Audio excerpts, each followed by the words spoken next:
It began under the glare of too many lights, those sterile, unblinking eyes that turn simple hearings into theater. The senators sat in neat formation, pretending civility, microphones poised like weapons. In the middle, one voice cut through the polite rhythm. Josh Hawley leaned back in his chair with that smirk polished by ambition and ego, a smile that had learned to love its reflection on cable news. He tilted his head toward Representative Jasmine Crockett, speaking as if to an audience waiting for a punchline instead of a colleague deserving respect. His words dripped condescension, dressed as wit, questioning whether her law degree had come from a real program or one of those boutique activist schools.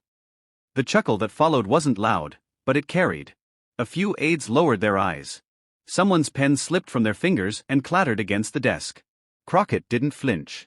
She sat perfectly still, her expression a masterwork of restraint. Beneath the neon overhead, the contrast was cinematic, arrogance gleaming beside dignity. Outside the chamber, news alerts began to light up screens. A handful of journalists looked at one another, trying to decide if they'd really heard what they thought they'd heard. Inside, time stretched. Hawley's smirk started to widen, mistaking silence for victory. A camera zoomed closer, finding the smallest movement, Crockett's hand brushing against a stack of documents, her thumb resting on her notes like a pianist testing middle C. Viewers at home felt the unease. Something was about to shift. Hawley leaned forward, expecting her to falter. But Crockett's eyes rose to meet his, slow and deliberate, the kind of gaze that strips away performance and demands humanity. The chatter hushed. Even the cameras seemed to pause their mechanical breathing. For a heartbeat, the room was still. Every face reflected some version of the same question. Did he really just say that? Hawley's grin continued to hover, waiting for applause that would never come. Crockett inhaled, calm as a tide drawing back before the storm. The air felt charged, electric, prophetic. Somewhere in the crowd, a murmur began, low, uncertain, gathering momentum. No one expected what came next, but her answer shook the committee to its core. To understand the weight of that moment, you have to step back and trace the threads that led there. Josh Hawley didn't arrive in Washington as a mystery. He had built a brand, an anthem of swagger, soundbites, and sanctimony. Cameras loved his cadence, that slow, performative cool that said, "I'm saying this for the clip, not the conscience." Every hearing was a stage, every pause rehearsed for virality. He'd turned debate into sport, and public service into spectacle. His viral moments were trophies scattered across partisan feeds, moments where the smirk came first and the substance never arrived. From interrogations crafted to trend by midnight to speeches written less for the record than the retweet, Hawley had learned long ago that outrage was currency, and attention, his favorite tender. But that day wasn't scripted by him alone. Sitting opposite, Jasmine Crockett represented an entirely different ethos. Soft-spoken but surgically precise, she'd built her reputation in the trenches of Texas courtrooms and committee battles no one remembered, until her cross-examinations left entire rooms in respectful silence. She wasn't interested in going viral. She was interested in being right. If Hawley was the politician for the feed, Crockett was the lawyer for the record. Her words aimed not at applause but at accountability. And that distinction, sharp as a blade, terrified men who relied on theatrics to maintain dominance. His jab at her law degree wasn't a slip of arrogance, it was a strategic dismissal, an echo of old power scripts that said intellect was only legitimate if it came packaged a certain way, from a certain type of man. The room might have heard just a taunt, but millions watching, or soon to be watching, heard something deeper. They heard the centuries of credential doubt that followed women of color into every chamber of authority. They heard the ghost of disbelief that clung to every resume, every degree earned twice over through resistance. Hawley's smirk, once confident, now mirrored a national posture, dismissive toward voices that didn't come from the traditional pedigrees of privilege. Crockett's stillness, by contrast, embodied measured defiance. She didn't need to interrupt him, history would do it for her. Journalists would later write that the tension in that hearing wasn't political theater, it was the latest battle in America's ongoing negotiation with who gets to be called credible. This wasn't just about a senator and a representative.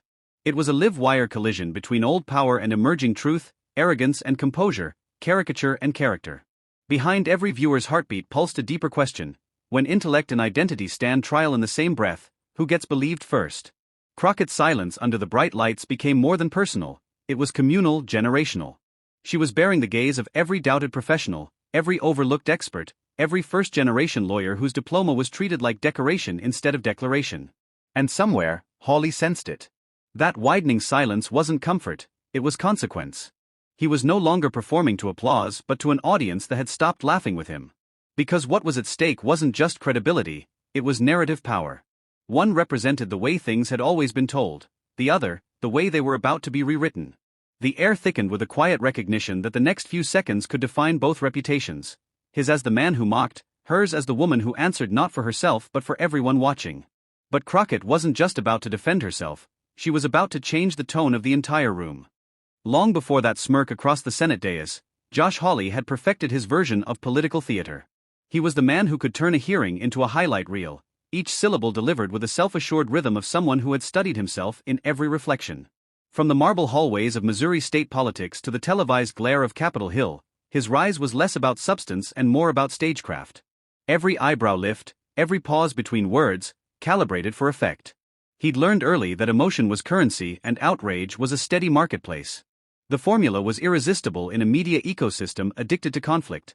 Select a target, question their legitimacy, provoke their humanity into visible anger, then lean back as the clips spread like wildfire. It was mastery of manipulation disguised as authenticity. Reporters often joked that Hawley didn't need opponents, he needed foils. Every confrontation was choreographed. He'd scan the hearing calendar weeks in advance, cherry-picking moments where his voice could echo farthest across the digital canyon. Each performance followed the same script. Beginning, calm composure, sleeves rolled up, patriotic concern front and center. Middle, the feigned confusion, what he called pressing for clarity, but really a rhetorical trap. And climax, that pivot from voice of reason to voice of ridicule, polished sarcasm served with the conviction of the self-righteous. Like an actor chasing applause, every pause was timed for retweets. Supporters loved it. The smirk became merchandised confidence, the clips, small trophies in culture war scuffles. In rally speeches, he'd replay them on giant screens, his voice echoing through sound systems like a sermon on defiance. But behind closed doors, glimpses of unease leaked through, the restless pacing before interviews, the visible frustration when audience laughter failed to sync with his timing. For all his control, Josh Hawley was addicted to response, unable to function in silence. Silence, to him, felt like invisibility. And he feared invisibility more than failure.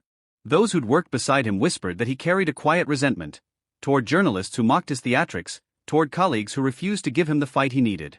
His power depended on friction, without it, his identity dissolved. He didn't want dialogue, he wanted duel. But the facade of confidence required constant maintenance. Rumors surfaced of private moments where the mask slipped, restless nights scrolling his own mentions, rehearsing comebacks to critiques that no one had asked for. Even allies could feel the weight of his need for validation, a hunger that no spotlight could fill.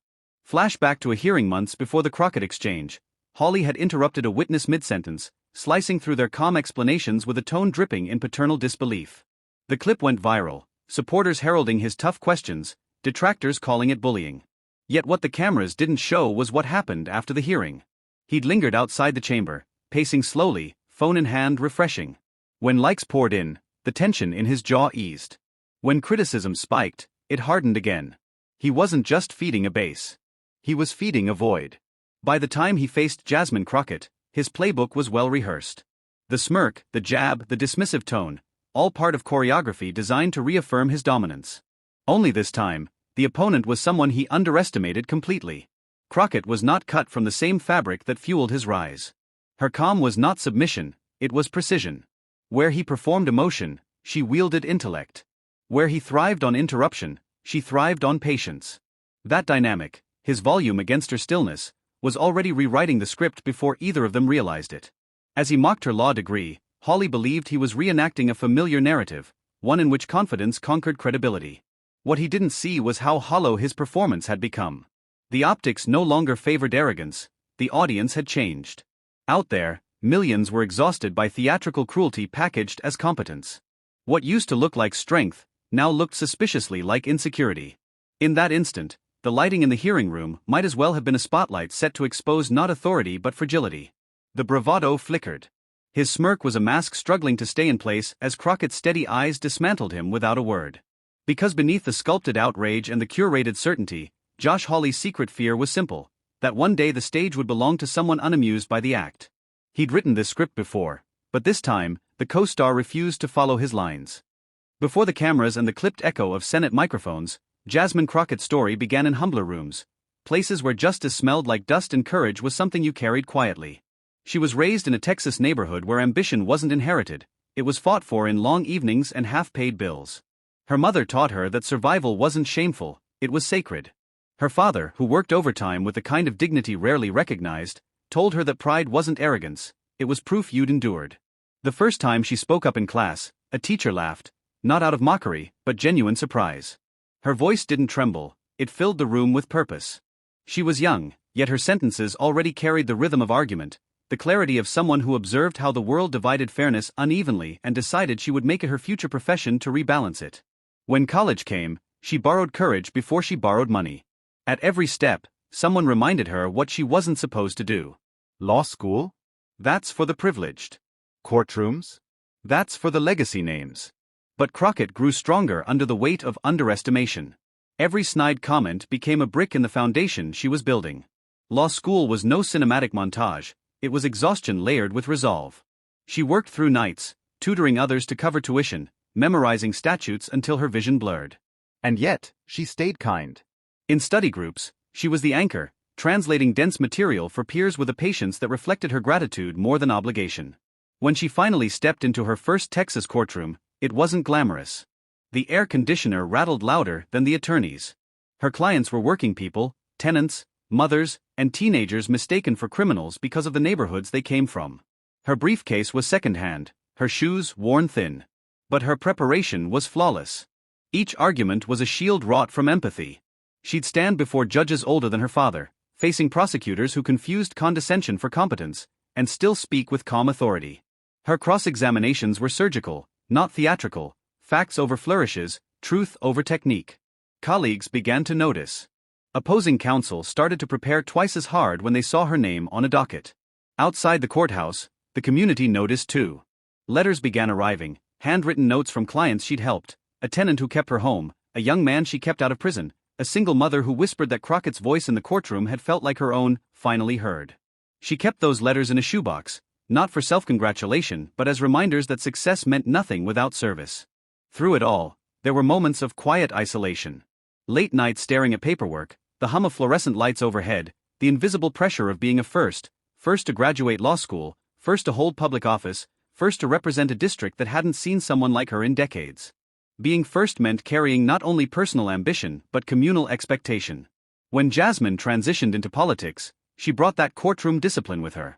Her campaign wasn't about sound bites, it was about sentences, each word weighed for truth. Volunteers recalled her editing every speech herself, rewriting sections not for applause but authenticity. Her message resonated because it wasn't rehearsed, it was remembered. By the time she reached Congress, she already understood the unspoken rules of power: who was allowed to interrupt, who was expected to yield, whose voice was treated as commentary, and whose as background noise. She'd learned to navigate that imbalance without surrendering her identity. Her presence in those polished chambers was already an act of defiance, a testament that persistence could enter any room it chose. So when Josh Hawley smirked across the table, mocking her credentials with performative arrogance, he wasn't merely diminishing a person. He was reaching back through years of effort and trying to question every mile she'd climbed. But what he didn't know was that she'd been questioned before. By professors who doubted her precision. By opposing counsel who assumed inexperience. By strangers who mistook her calm for weakness. Each time, she met condescension with competence, replacing ridicule with results. His laughter was nothing new, it was history on repeat.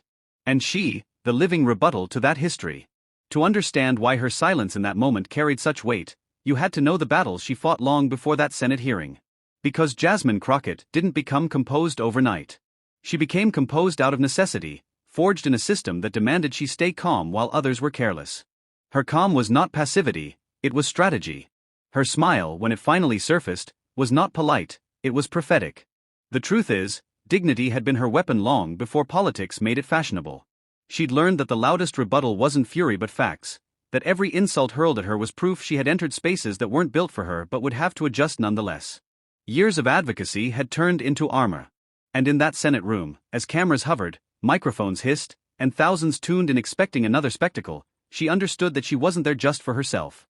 She was standing for every immigrant family told to be grateful instead of ambitious, every professional woman who'd been mistaken for an intern, every young law student still earning the right to be taken seriously. So when Hawley laughed at her credentials, he wasn't mocking one woman. He was mocking everyone who'd ever been told they didn't belong. And when the cameras turned back to her, Crockett's calm smile said everything before she even opened her mouth. The air in the Senate hearing room had thickened, as if everyone were breathing through jealousy and static. Hawley, sensing that the silence wasn't applause but anticipation, decided to reclaim the stage through volume. He straightened his papers with theatrical precision, the microphone picking up the scrape of his movements like the sharpening of a blade. Then, that tone returned, sweet on its surface, soaked with condescension beneath. Representative Crockett, he began, drawing out her title like it were an unfamiliar taste. Since you've raised questions about constitutional integrity, could you remind this committee where exactly you received your legal training? The pause before legal was deliberate. He let it hang, heavy, acidic, daring her to flinch. Crockett didn't move. A single second passed. Then another. Her hands remained folded, her breathing measured. That silence, it wasn't hesitation. It was calibration. Across the room, an aide glanced nervously at her watch. A camera operator, sensing the potential frame of a viral moment, zoomed in so tightly that even the pulse in Crockett's neck seemed to sync with the room's anxious energy. And back at home, viewers began to lean forward on their couches. Hawley repeated the question, more pointed this time. Your law degree, it's from? A few senators shifted in their seats. The smirk expanded, hungry for reaction. This was his favorite part of the game, the slow provocation, the dissection of dignity by insinuation. Crockett looked up, her voice calm when it finally arrived. Senator, she said, and the sound of that single word was enough to reset the tone. Are you asking because you don't know, or because you don't believe there's an answer you'll respect? A rustle spread behind her. Hawley blinked, unprepared for the precision of her phrasing. I'm simply asking a question, he countered, feigning innocence. Her gaze didn't waver. And I'm simply noting how often your questions sound more like statements dressed for disguise. A few quiet gasps slipped through the chamber. Somewhere along the side wall, someone bit back a smile.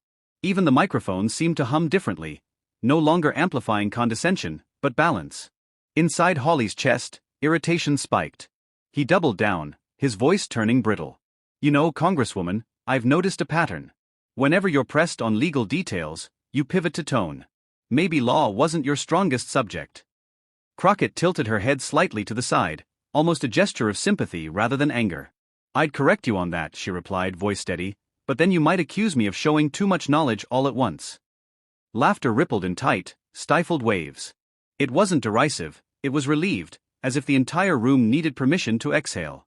Crockett continued, words like metronomes, evenly spaced, deliberate. Senator, I don't engage in courtroom theatrics. Not here. I deal in facts, not filters. So if you have a factual question, I'll answer it. If you have a performative one, I'll let the cameras answer for me. He opened his mouth, then faltered. She had drawn lines around him with the precision of someone who had spent years surviving underestimation. Watching from home, timelines exploded in real time. Tweets multiplied. Crockett just handed him his own mic. Hashtags formed mid-sentence, clips sliced and looped before the exchange had even finished. But inside the room, the rhythm had changed. Crockett was no longer merely reacting, she was steering the space through the oldest language of power, stillness. She didn't rush, didn't gloat. Her measured tone became a form of resistance. The calm turned into cadence, and the cadence into control. Hawley shuffled his papers again. This time less for theater, more to hide the tremor in his hand. Well, he muttered, that's one interpretation. There's only one, she replied simply, and for the first time since the hearing began, his smile vanished completely. The silence that followed wasn't awkward. It was earned. People recognized the shift, arrogance collapsing into awareness, wit dissolving before wisdom. Crockett had redrawn the emotional geography of the hearing. Slowly, she leaned forward. Every eye in the room followed, the collective breath of the audience caught somewhere between awe and anticipation. She wasn't angry. She was ready. Then she leaned forward, and transformed the insult into a masterclass that no one saw coming. Crockett didn't raise her voice. She didn't need to.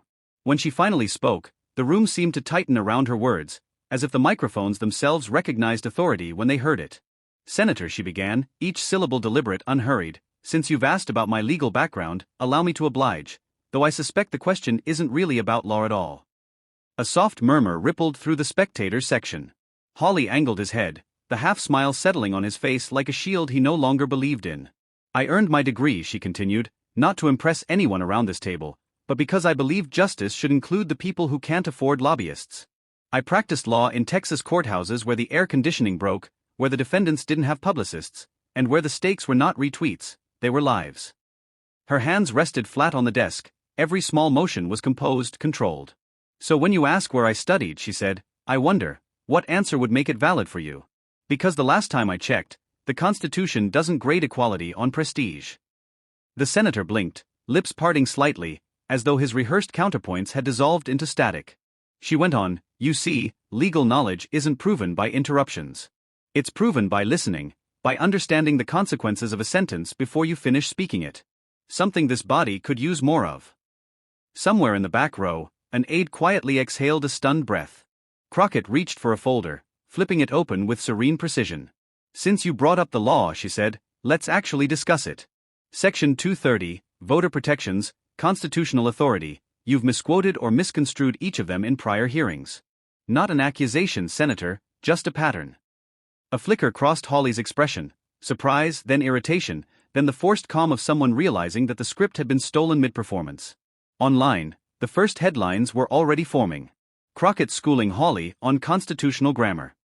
Posts carried 30-second clips, her voice crisp, unshakable. Comments poured in, she's dismantling him with kindness. This is how intellect sounds.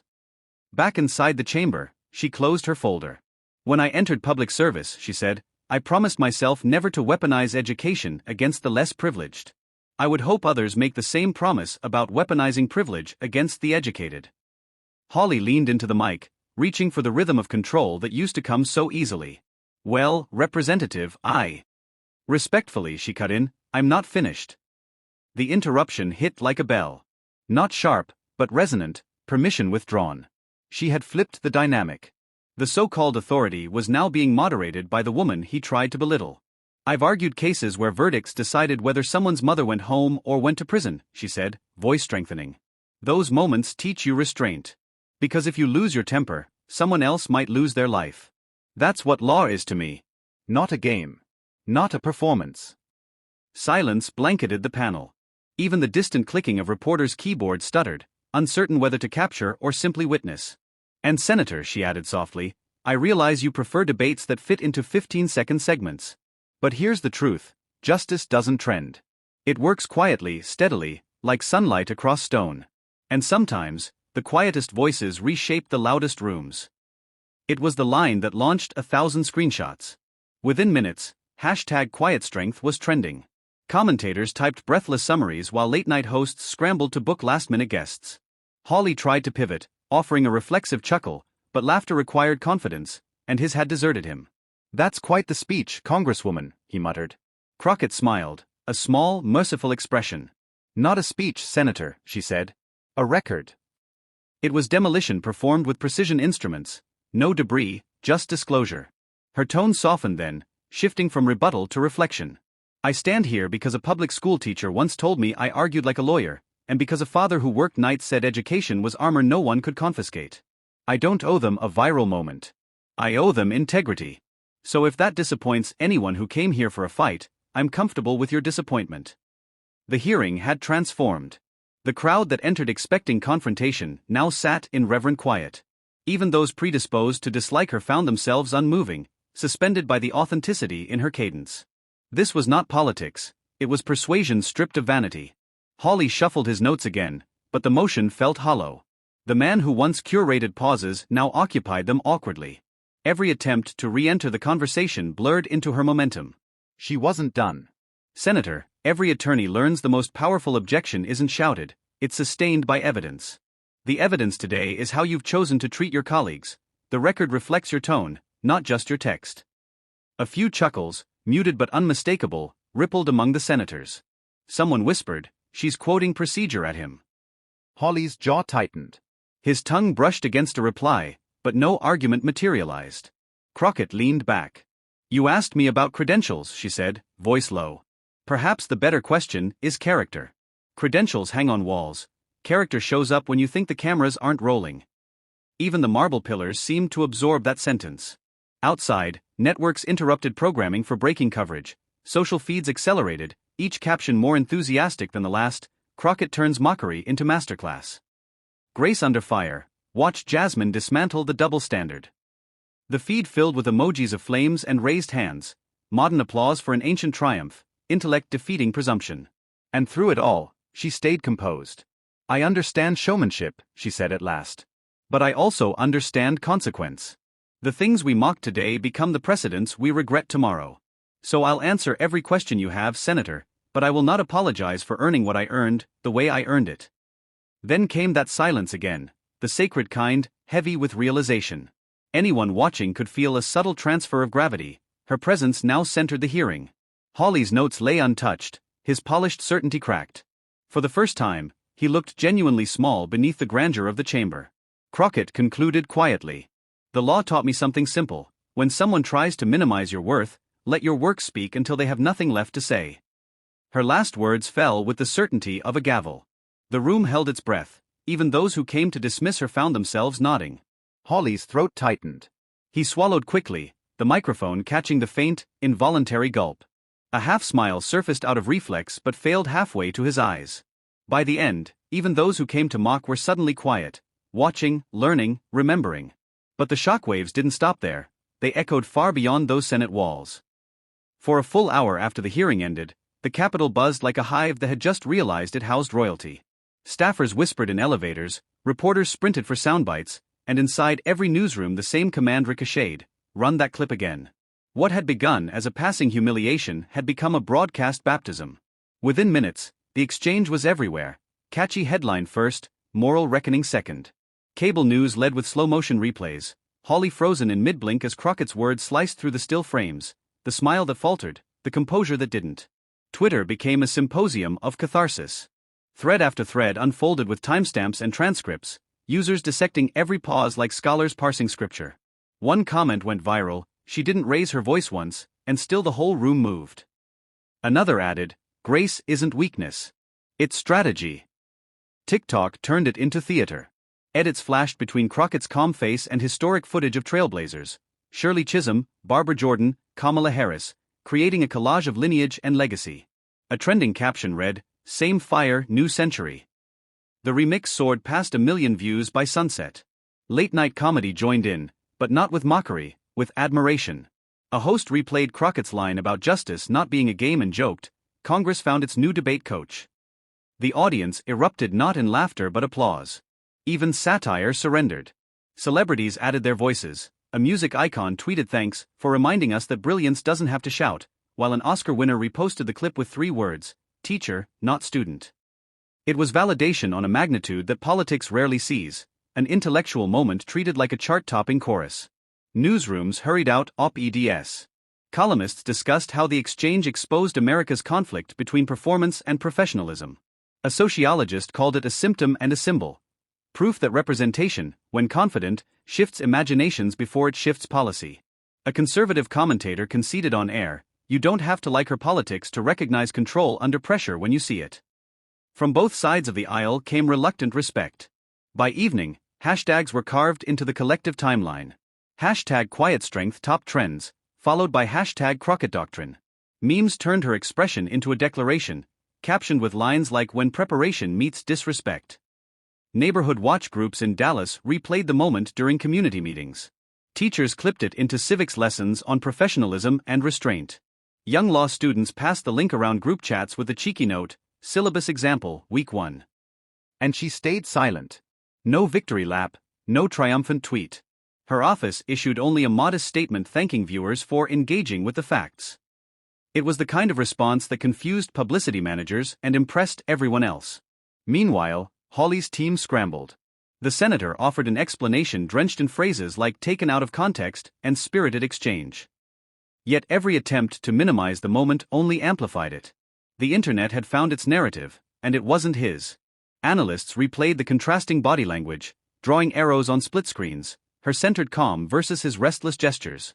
In commentary segments, behavior experts unpacked the psychology of composure, using him as case study A. Across the country, conversations bloomed in places politics rarely entered: beauty salons, classrooms, factory break rooms. People described what they felt watching her: validation, recognition, reassurance. Immigrant parents told their children that accents and origins didn't matter if integrity carried your words.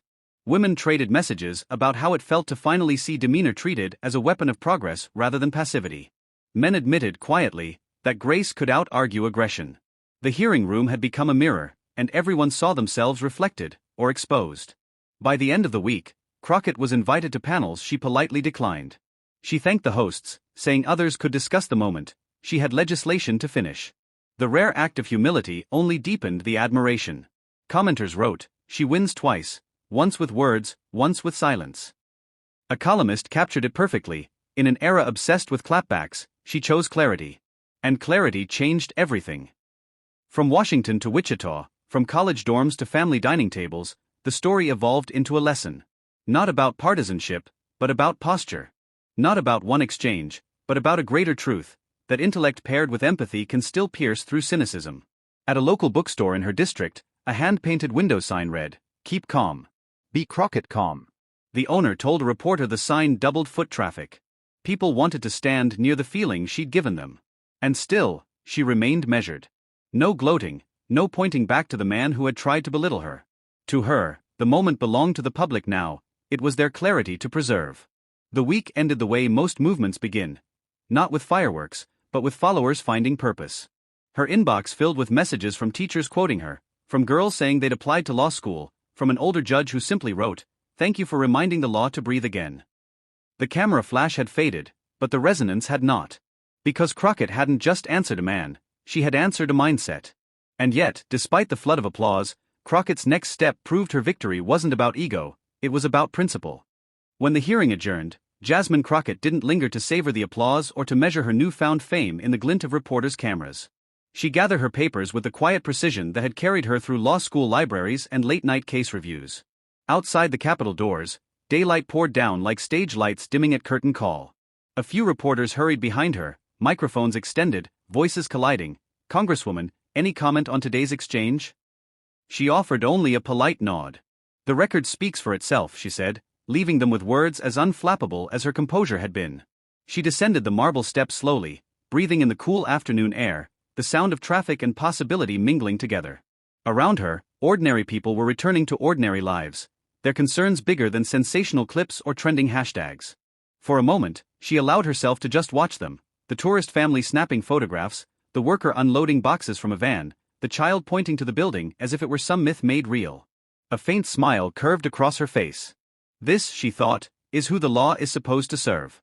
Voiceover, her reflection in thought, not performance, quietly intertwined with the city's hum. Real power doesn't shout. It stands its ground, and it stands there long enough for others to find their footing beside it. She reached the bottom of the steps, her security aide waiting at the curb. But she paused there, watching the sun stain the Capitol stones gold and rose. The moment could have been cinematic, the triumphant hero gazing over conquered territory, but that wasn't how she felt. She wasn't leaving a battlefield, only another workspace. The victory was smaller and larger all at once, a single conversation that had reminded thousands what respect sounded like. Inside newsrooms across the country, editors still wrote headlines about Crockett's takedown. Yet those words missed the point. She hadn't taken anything down, she had lifted something up, an idea that dignity could still be discipline, that strength could still wear a smile. Dignity isn't naivety, it's discipline. The discipline to respond instead of react, to choose accuracy over applause, to know that decorum is not submission but self-mastery. As her car door shut and the city receded behind tinted glass, Crockett replayed Hawley's face not with bitterness but with understanding. People lash out when they fear becoming irrelevant. And relevance, she knew, was never earned through ridicule, it was maintained through purpose. Her thoughts drifted to the letters she kept in that old shoebox. Names, handwriting, gratitude. Letters from clients and constituents who'd found in her the rare blend of empathy and rigor. Those people were the measure of her work, not the trending metrics on a screen.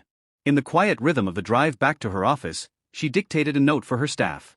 "Make sure the committee follows up on pending justice reform hearings next week," she said. "Today's spotlight is fine, but the real progress happens off camera." The staffer on the line hesitated, maybe expecting her to mention the viral storm. She didn't. Duty was her horizon, ego, a distraction she refused to chase. Outside, dusk deepened over Washington, muting the monuments into silhouettes. The Capitol's dome glowed faintly behind her, less a symbol of power than of persistence, the patience it took to keep showing up, to keep writing truth into the record even when cynicism mocked the effort. As she walked again through her office door, aides greeted her with smiles and phones flashing with notifications. She thanked them, turned off her own screen, and laid her notes beneath a stack of pending bills. "The work continues," she murmured, the phrase both mantra and promise. Because that was the quiet revolution she trusted most, not in grand speeches, but in daily follow-through. Respect, she'd learned, is earned not by volume but by values. The next morning, while pundits still argued over who had won, Crockett was already drafting the language for a new bill on voter fairness, an echo of her larger mission. The internet could replay the moment forever. She preferred to move forward. And in that forward motion lived the moral she had just modeled, that the law, wielded with conscience, becomes a shield for all, protecting not the loudest voices but the truest intentions. The city would forget many sound bites, but not this lesson. Somewhere, a girl in a civics class would watch the clip and imagine herself behind that same microphone one day, steady, unbowed. The exchange may have lasted minutes, but its lesson will echo for generations. So we circle back to where it all began. One smirk under blinding lights, one attempt to turn intellect into entertainment, one underestimation too many. But instead of humiliation, we witnessed transformation. What started as mockery ended as mastery, the kind of poetic symmetry that politics rarely delivers. Josh Hawley came expecting applause. Jasmine Crockett gave him accountability. And in doing so, she gave the country something far rarer than outrage, a glimpse of composure winning the day. Her calm didn't just silence a senator, it recalibrated the national meter for strength. Rewatch that first moment now. The smirk looks smaller. The silence, infinitely larger. That's not editing, that's evolution in real time, a reminder that sometimes the loudest correction is spoken at room temperature. Our feeds churn with feuds that vanish overnight, but this one lingers because it touches something primal, the craving to see dignity survive a storm. Maybe that's why people can't stop sharing it. It's not about party lines, it's about personal ones, the boundaries of respect we still want to believe exist. Crockett didn't win by shouting, she won by showing that truth doesn't need theatrics to be thunderous. And if there's a lesson worth carrying beyond this video, it's that courage wrapped in civility can still shake the walls of power. If dignity and truth matter more than viral arrogance, share this story. Let it travel further than the insult that sparked it. Someone out there needs this reminder tonight, that restraint is strength, and that every act of grace chips away at the empire of mockery. Subscribe, stay with us, and keep truth louder than mockery, because the calmest voices are the ones still rewriting history.